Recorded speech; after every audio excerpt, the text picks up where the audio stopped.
Well, welcome to the Shepherd Heart Leader podcast, where we explore topics that help strengthen your ability to care for those under your leadership.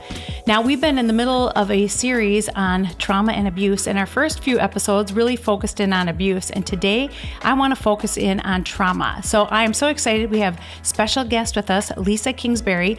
She is, I want to read this so I get this right. She is a licensed professional clinical counselor with over 10 years of experience in the clinic, but also another 10 years of experience working with people in trauma. And so she works with veterinarians. Did I say veterans? I said veterinarians. That would be animals, so that wouldn't be right. Veterans and first responders. And we have the privilege of having a conversation with her today. So Lisa, welcome to the podcast. Thank you so much for inviting me here. It's such a blessing that you invited me here. It's a topic that's near and dear to my heart, and I'm just so blessed to be part of this conversation. Thank you. Tell me, how did you get into trauma and this whole line of work? Yeah, so trauma in this line of work, it started when I was in high school, and maybe even just a little bit before. If you talk to my family and stuff, I've had kind of a heart to be there for the lost or the hurting people. And for a while, I wanted to be a lawyer and get the bad guys and put them in jail for the people that were hurting women and children. It was always still had that flavor of trauma. I'm going to put these guys in jail. And then when we were in high school, there was a class that was like a careers class, and you did your assessment and you were learning how to do your resume and starting to apply for colleges and stuff like that. And they had some speakers come in, and one speaker came in, and she was from the local sexual assault advocacy. And I'm like, okay, that just hit something. I'm like, I'm going to go there and I'm going to volunteer. And part of my thought was they had legal advocacy. I'm like, oh, I can start getting the bad guys and start doing that. But when I got there and got the training, and part of the group was you were on the 24-hour crisis line. So when victims would call in and need some support, and then that's just where it lit something in me to be there for the victims. Oh, wow. And from that day on, I stayed in volunteering with them up through high school and in my undergrad. At undergrad, I went to another center that dealt with sexual assault and advocacy and education for the campus. Did that for a while. And then my path was just always doing counseling and wanting to work alongside with the victims to help them in their healing journey. So you said your career, before we started recording, that your career had like two parts. So 10 years of volunteering, then 10 years of the professional side. So what did it look like for you to transition from some of the volunteerism to the professional side? I would say it was pretty a smooth transition, partly because school and learning the actual skills and the interventions and like the ethical and legal practices, and it had a nice transition of like just the education at the master's level. So I'm a master's level counselor. So it transitioned. I was still volunteering. And then you just added more skills that had just an elevated clinical level to it. And then once you graduate your master's program, then you have internships. So it all kind of integrates and kind of expands up and points upward until now I'm in my own private practice and licensed, and I supervise other people that are out there kind of ushering the new generation into the fold of trauma work. So amazing. Yeah. So now you started out as a teenager hearing about the sexual abuse cases, and that piqued your interest. And as your career has developed, you've also gained an interest for first responders and for veterans. Talk about that. How did that become a thing? Well, that was something that I've always had a heart for also, just another population of people. And I would say because of my background with my family has some veterans in there, my great-grandfather, my grandfather, and and part of it there's where kind of ushers in some of the trauma pieces. They didn't get the support. And that generation, they didn't talk about what they did or what they experienced in war. And saw the impact it had on families and in generations, and then how it had an impact on me growing up because of what my mom went through with having a dad who was, looking back, they didn't call it that, but it was definitely, there was some PTSD related kind of stuff, which is symptoms of trauma coming out. And so what is trauma? Like, what's the difference between trauma and abuse? so trauma is more of, so abuse is kind of one of the pointers of trauma. It's one of the events or indicators of trauma. So trauma is really just an experience that's really distressing or really just disruptive to somebody. So it's the overall experience. And then, and one of those experiences is abuse. And you guys went over like the 7 different types in the last few podcasts and things like that. But so that's just one of the groupings that can point to a traumatic experience. So that's the difference. Trauma is kind of that pointer. Abuse is the pointer to trauma. One of those events or incidents that can happen that can lead to an experience that a person has. And that experience, because of that event or that, we'll just use abuse as the example right now, is to a degree where the person just can't make sense of what just happened to them or them or others that may be involved. So what other kind of things create trauma in people's lives? Yeah, so kind of breaking it down a little bit, and I'll kind of put it in 2 different categories, but I don't want to discourage people like, oh my gosh, I have this kind or this kind, just for conversation. It's just a little easier to think of it kind of in a little bit of categorical, but again, just expanding on it on a kind of, we like to call it on the clinical side, there's big T trauma and small T traumas. The big T traumas are definitely the ones that maybe people are more like, oh, you have a trauma. This is what trauma is. So those are like the any kind of the people going to war or having experience in war. Our first responders with their critical incidents that they get called to on a daily basis. The sexual exploitation of our children, whether that's through trafficking or I even put pornography into that category. Some may not, but I do.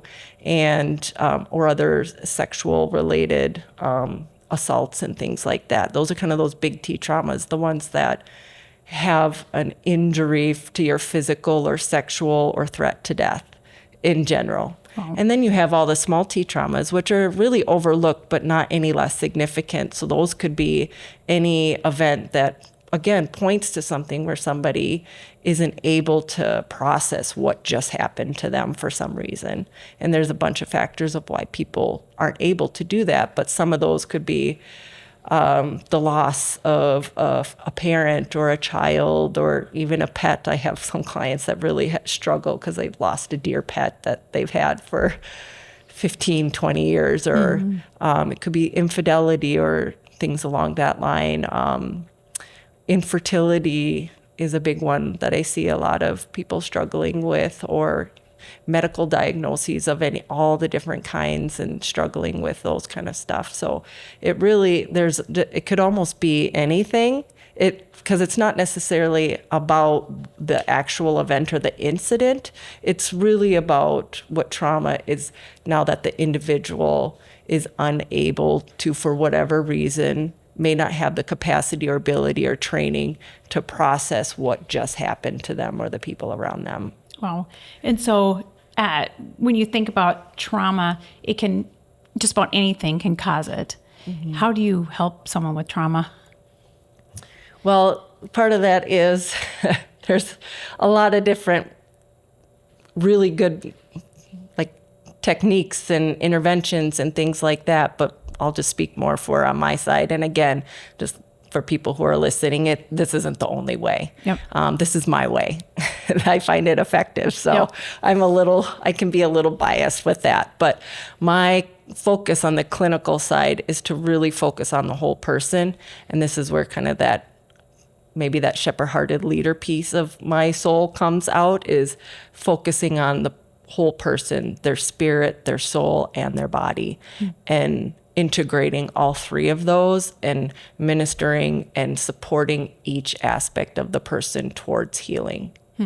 So a lot of times you think of trauma as like maybe one event, like that was traumatizing, but when you're working with veterans or first responders, especially, or police officers, they're going to get that trauma over and over again. So how do you navigate the impact of that, the trauma that they keep receiving over and over again? And maybe everybody keeps receiving trauma over and over again. Yeah. So it takes a delicate balance. That's why not everybody wants to or can work with that kind of population, because there's just it is a unique kind of puzzle to the piece of trauma, and a unique group of people that need support because of the aspect that they have so many incidents, far more than any of us would ever experience on a daily basis. With the sheer number of calls that the police get is just, and what they see and experience on a daily basis. So usually what the people that I tend to see are usually the ones that have now retired. Okay. Either they've been medically discharged because of where the trauma came out as PTSD for them. So a lot of the ones that I see have been retired and are now dealing with with what their experiences were over their career. And I don't know statistically if this is how accurate, but I would say the majority don't deal with what they're going through while they're in career. Okay, so they kind of like put on a shelf and realize... they have some really good resiliency skills to be able to compartmentalize. They have to, because they have a tough job and they need to focus. And when you talk to some of them afterwards, just the wave of all the things come back after they're done. And that's a critical time where they need support, because unfortunately that's when you see some more of the critical things where suicide starts coming up in that population, because just the flood of all the things come out that they have had to put on the shelf during their career has now all come back in a big wave. And many of them need the support at that time. So as someone who listens to all the stories, how do you keep it from traumatizing you? You know, I would say that that's the Lord. Yeah. I would say that is that piece where it is a supernatural power that doesn't come from me. Yep. That there's some type of protection over me, that I don't carry it, and I don't know how that's possible. But I also am so blessed to be able to go there with people, going into their darkest moments, the scariest times of their lives, the things that they've seen and heard, and I get to experience it with them in a degree, but there is a spiritual protection over me, and I make sure to pray that over myself in my office and stuff like that, and over my clients if they let me, or if they don't let me, it's secretly. They know I tell them that. I'm like, if you don't want me to pray with you, I'm praying for you anyways, whether you like it or not. Yeah. So I would say there's just that supernatural piece that is covering me that I can sometimes feel if I'm really attuned that day. Some days are less than others, but there is a supernatural power that the Holy Spirit is protecting me from, just the level of darkness that there is. It's amazing. So PTSD, what is it? So PTSD is just another definition of like traumatic experiences, but now it's like more on a clinical level, a medical level now, where it's to a degree now where somebody has experienced a traumatic event. And then also everybody who's maybe experienced some of those small t or big T traumas, it doesn't matter. They don't always have the diagnosis of PTSD, but everybody who has PTSD has the traumatic experiences. You can't have one without the other. Yep. But when someone's now it's a medical diagnosis by somebody like a licensed provider, it is now at a clinical level where the impairment is so significant that it's affecting them on a daily basis. It's affecting them personally. It's affecting their families. It may be affecting them at work or school, in relationship with others, socially. Now it's at a level where they are unable to be able to cope with what they're dealing with, and they need some interventions on a medical side. Uh-huh. And PTSD is just kind of defining that now somebody is experiencing the trauma to that degree. And so it's like a medical recognition of the trauma. Yeah. What are some of the signs and symptoms of PTSD? Yeah. So So it's there's a lot of little nuances and kind of the same. I can make it pretty categorical, but again, there are some clear signs of PTSD, and then yet there's some kind of covert or overt ones. Stuff that you probably might see, especially if people are coming to you to talk, or any other pastor or somebody. You're going to hear a lot of shame or blame that where there's just where they just, again, it's part of that processing of trying to make sense of what happened, and it for whatever. Well, there's some reasons, but for some reasons that they put it on themselves. Oh, wow. So you hear a lot of language like that. Those are some clear signs and symptoms of that. Then there's ones PTSD has 5 categories, and we call it criteria, and they have to meet all 5 criteria, and they have certain categories, and I can go over kind of some of the categories. Yeah, you know it off the top of your head? Yes, I do, because I've been you've been doing this for a while. Yeah, so the first criteria is definitely where people and this is where it gets kind of hard because of the medical diagnosis of PTSD. You have to meet criteria for that diagnosis. There's other trauma diagnoses, but it is the big T traumas that you experienced. You either directly experienced or witnessed a threat to your life, physical, whether that's physical, death, or sexual. So it's pretty clear with that criteria. Then there's criteria of avoidance type of behaviors, and there's a whole list of different types of avoidance behaviors. And that would be give an example. Yeah, it could be really like withdrawing or social isolation could be one of those, or just even avoiding any kind of potential triggers of them being reminded of the event. Whether that I had a client that would never go to Chicago ever again, and she had to travel for work, and she would intentionally pick, if her work told her she needed to go to Chicago, she wouldn't go, because that's where the assault happened, and that was 30 years ago, and still was avoiding a city. So it can be kind of extreme where it's still impacting your line of work. There's also symptoms that are like reactive now, where people are having outwardly expressions of, could be anger, irritability. You might see the addiction type of things, risky behaviors, things like that. So, yeah. Wow. Yeah.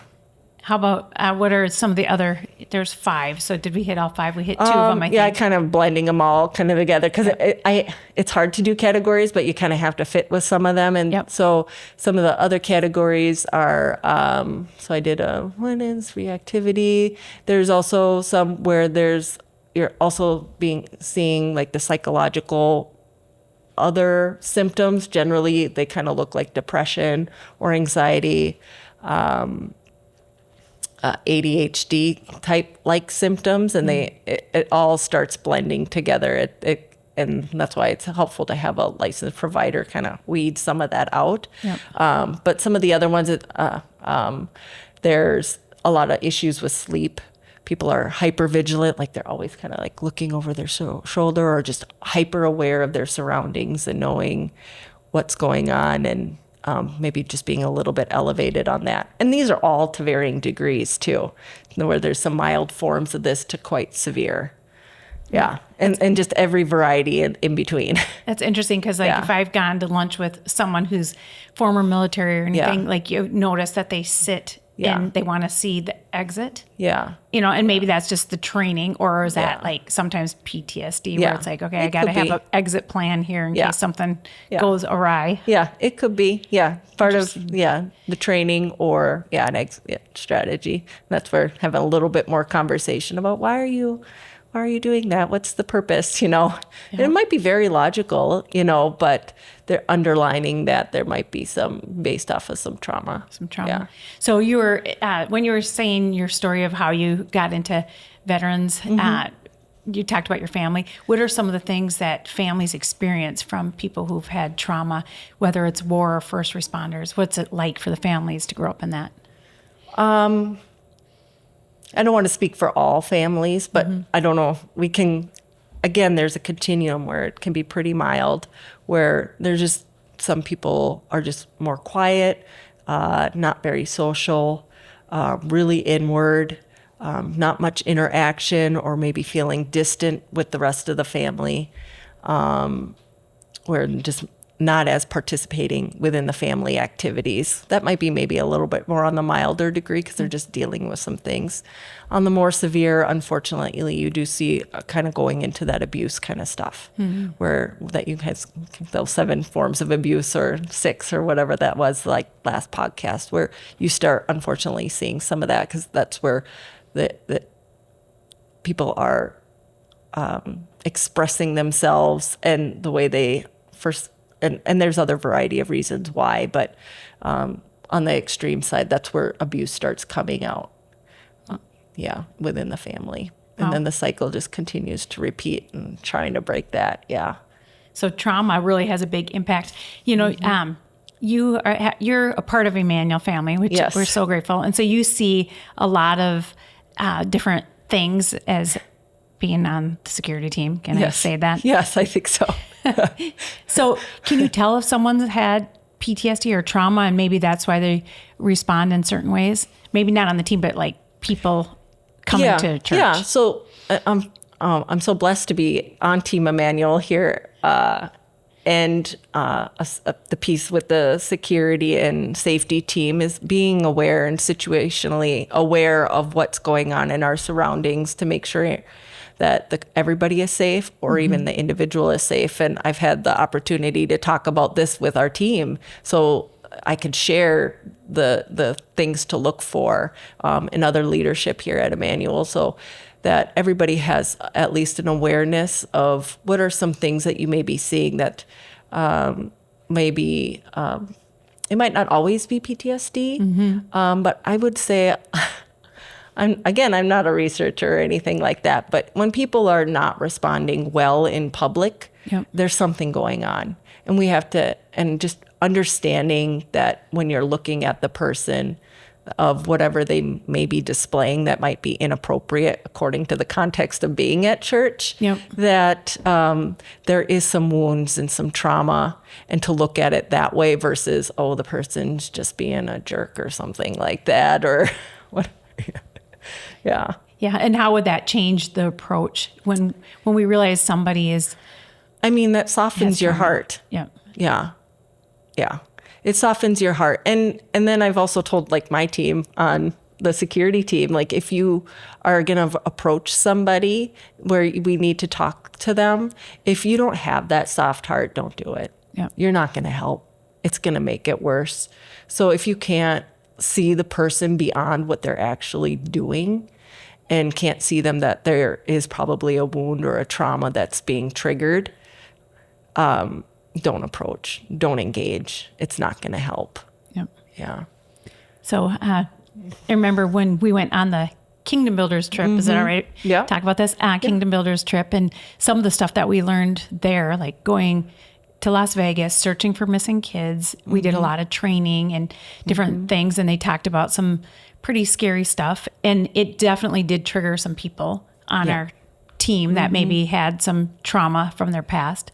And I remember sitting down and talking to you about it and like, how can I help? And you said, you got to keep yourself out of the chair. Right. Talk about that. Like as ministers, how we minister to people, what's the best way to, why keep ourselves out of the chair? And what did explain that?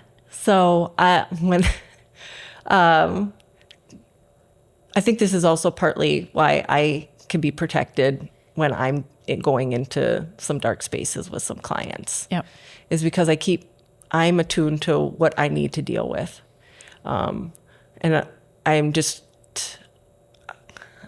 trying to think of what's the best way to say this without sounding too extreme. But if you have some stuff that you're dealing with and you have your own wounds and your own trauma and it comes up, you need to deal with it.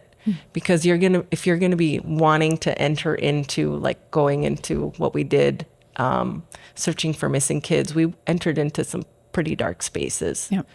And if it brings up some stuff, don't hide it. Don't keep it hidden. You need to deal with it.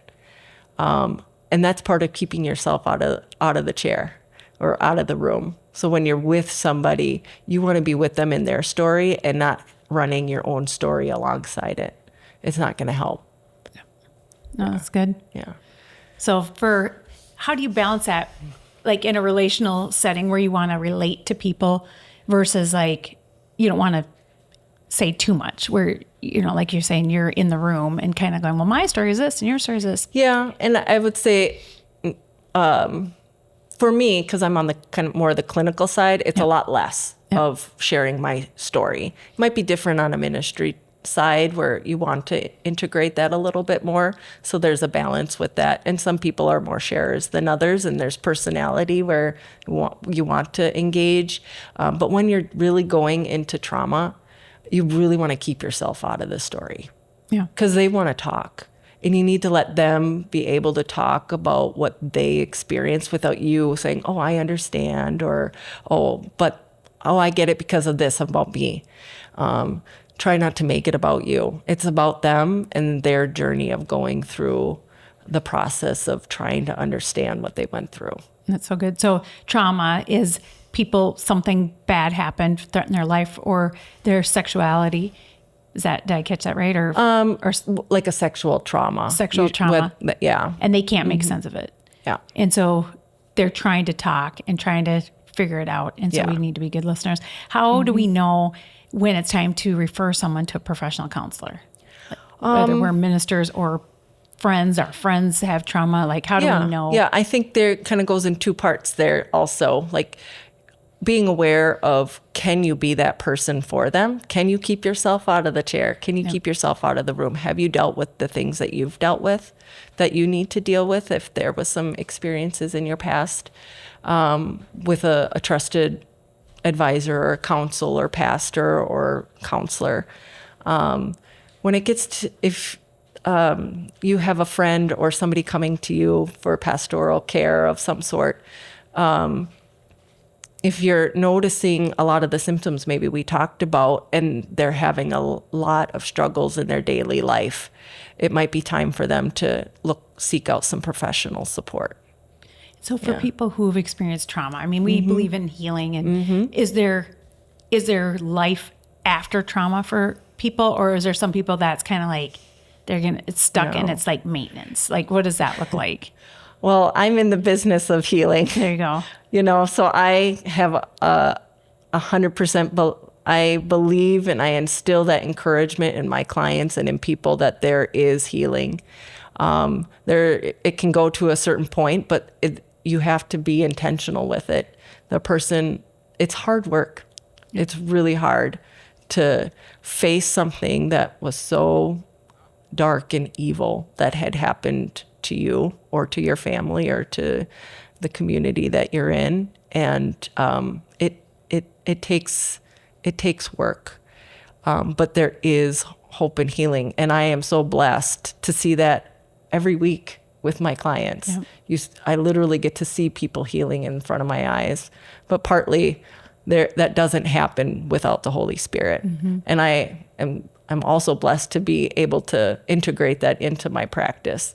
Part of my journey in counseling, I was in a place where you couldn't do that necessarily as overtly, but now I can, and you can just see the transformation literally happening in front of your eyes, and it's amazing. So Door of Hope, when they work with people with trauma abuse, they have the support groups, and then they also have the prayer ministry. So your approach is a little bit different. You have counseling. What are some of the professional aspects that you use? I think cognitive behavior therapy. Yep. So there's some the empirically supported, evidence-based type of practices. So I generally have a focus of, the cognitive behavioral, and integrating a lot of the Christian practices, kind of that religious and cultural practices, integrating within all of it. So I've blended kind of both worlds into one, where I have those practices that are research-based and that are ethical and part of my clinical practice, but then there's an underlining element of blending in, pointing people to the truth. Yep. What about EMDR? Do you do that too? Yep, I do EMDR. Could you explain to the listeners what EMDR is? Yeah, so EMDR is a trauma-focused intervention. It's very well documented, researched, very effective. I would venture to say 100% of people get reduced symptoms in their PTSD symptoms if they use EMDR. Yeah. To some degree. And how does it work? So how does it work? So EMDR it's really and again, I integrate the Lord in this with my clients, and not all counselors do that, but it's a natural process that the Lord has already built into our system to process what we just went through. And for trauma, we literally tap into that modality of processing without having to talk about it. So that is by bilateral stimulation. Yep. It sounds kind of what am I getting hooked up to? It's not necessarily that. It's really just engaging your left and right side of your brain to start communicating to each other more effectively, generally by eye movements. And now the brain can start processing the traumatic experience on a different level than just talking about it. Oh, and that's supposed to speed it up quite a bit. I would say it does. You're like, yes, it works. Yeah. That's amazing. Yeah. And then you also use sozo prayer. I do. Explain that. Like when do you go from the clinical or whatever proven stuff to the proven prayer stuff? Well, I would say it kind of interweaves with clinical. Yep. I mean, it's almost part of kind of that cognitive behavioral, because cognitive behavioral therapy is just learning how to behave and think differently, and being able to think differently is prayer. Yep. And then what's amazing with sozo is just a guided prayer of it really inviting the Trinity into the healing process. I would say that's really, there's not like a formula of when I bring that in. A lot of it is Holy Spirit led. And the client feels it too. I feel like we need to go through this kind of guided prayer of thinking about what we just went through and how the Holy Spirit can be integrated into that. It's all powerful. It's just amazing, and to see how it all works, and being able to integrate that spirit side of ourselves into the healing. There's just a power to that, and research is starting to notice that too. I just read an article just recently. I can't remember who it's by, but it's from a major university it's not coming on a seminary or anything, about how there's a part of the brain that's called the God box. Oh, wow. That there's literally a place in the brain that is lit up when you're in spiritual practice with God of the Bible. Wow. Of Yahweh, not little g God, the big G. Amazing. Where that region of the brain only lights up when you're engaging in those practices. Wow. For healing. Yeah. God knew what he was doing when he created us, didn't he? Yes. So amazing. Yeah. Well, as we wrap up here, when we think about the Shepherd Heart Leader, what would you recommend to, whether it's Team Emmanuel, pastors, friends, how could we best be there for people who are suffering from trauma? Yeah, I would say when thinking this through, what came to my mind, and if you don't mind, I'd like to read. When I was praying before this, the Lord had put on me and it's a Psalm 23. We all are probably familiar with it if we've been in the church for a minute. It's one of those classics, but kind of in the context of what we've been talking about today. David is giving an example of a shepherd. And this is something that I've been just kind of meditating on for a while. There's this one piece in there, but I'll read the whole thing in a moment. But I would say David probably went through some trauma. Yeah. We have a clear story from childhood to adulthood and big T, small t traumas. And so this is coming from the mouth of somebody who has experienced trauma, and he needs a shepherd to walk with him. Oh, wow. And that's where the calling to people who would say that they're a shepherd-hearted leader, there's a special anointing and a calling to walk alongside the hurting people. So I just wanted to read this piece here that just kind of thinking of this, you are that shepherd that he's talking about also. God has anointed us to be shepherd leaders, to be here on earth doing his work. So that would be kind of my calling to those that are shepherd-hearted leaders, is to have that active role of walking alongside their hurting people. Yeah. So Psalm 23, the Lord is my shepherd. I have all that I need. He let me rest in green meadows. He leads me beside peaceful streams. He renews my strength. He guides me along right paths, bringing honor to his name. Even when I walk through the darkest valley, I will not be afraid, for you are close beside me. Your rod and your staff protect and comfort me. You prepare a feast for me in the presence of my enemies. You honor me by anointing my head with oil. My cup overflows with blessings. Surely your goodness and unfailing love will pursue me all the days of my life, and I will live in the house of the Lord forever. And it's that piece, that verse 4, even when I walk through the darkest valley, I will not be afraid, for you are close beside me. So good. Yeah. Wow. Well, thank you so much for taking this time today and sharing with us about trauma and the difference that we can make. We're so glad that you are here. Yeah. Thank you for the invite. And thank you so much for joining us in this conversation. And this wraps up our mini series on trauma and abuse. And we really hope that you found some value in this series. We would love to hear from you. Please leave a comment, like and subscribe, and share with others. And is there someone in your life that you can be there in their darkest valley? We just appreciate each and every one of you so much. Thanks, and we'll see you next time. Until then, keep leading well.